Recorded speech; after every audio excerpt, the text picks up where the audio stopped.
Thanks, Kyle. We're back, as he said, in the Neutral Buoyancy Laboratory, and this time we've got Tim Goddard here with us. He's the flight lead for the Neutral Buoyancy Laboratory, or NBL as we call it here in NASA speak. And he's going to tell us a little bit. First of all, how about tell us what the NBL is? Giant swimming pool, obviously. Giant swimming pool. Okay, the NBL is the Neutral Buoyancy Laboratory. What we do here is to train astronauts to do spacewalks. So anytime they have a planned or contingency EVA, extravehicular activity, they'll come here first. They'll do 1G training, tabletop training to learn the tools, the pieces, and the parts. And then we'll finally get them in the water. And first in scuba, they'll learn the work sites, learn the different facets of the specific tasks they're going to do, and then they'll finally get in the suits themselves. The suits themselves are downgraded suits. They used to fly, most of them, and now they're rated for the NBL. And so the astronauts who are on the space station right now, they've been in the NBL and trained for spacewalks and things like that? That's correct. And so now, though, we're also using it to get ready for the Orion program, which is, again, our new spaceship that we're building to take humans into space, getting ready for its flight test scheduled for September of 2014, and doing rescue and recovery operations today. So what all is involved in that? So what the NBL's part in rescue and recovery is the port capsule you have here, post-orbit type stuff. Once they splash down, that's where we come into play. Once they splash down, Navy divers are going to have the primary means of recovery. We're going to use a surface ship, an amphibious ship, to motor up to it. We're going to deploy small boats, like you can see right here, the rubber rating, CRRC, Combat Rubber Rating Craft, or Zodiac as it's commonly called. You're going to have a couple Navy diver teams in these things, and you're going to have a larger boat, which we call RIBS, Rigid Inflatable Hull. Rigid boats. Inflatable Hull? Rigid hull inflatable boats. Okay. So you're having these different small boats in the water. They're going to motor up to the capsule and the parachutes and the forward bay cover and the different items that have fallen, hook buoy lines onto them, stand off once the hydrazine and the ammonia and all the stuff is vented out and it's safe to approach. Mm-hmm. They'll go up, attach towing lines on it, towing depressors, sea anchors, and handling lines. Okay.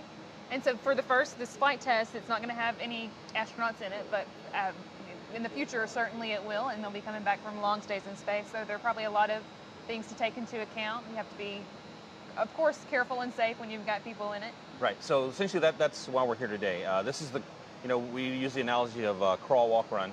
This is the crawl phase of training evolution. So we're bringing active duty Navy divers out from the East Coast, which is where we're going to train first. And then we'll go out to San Diego and then finally off the coast of Baja, California. Wow. So this is the very slow procedural development phase of it. We're going to do everything safely, dirt dive it, dive it topside before you really get in the water and do it.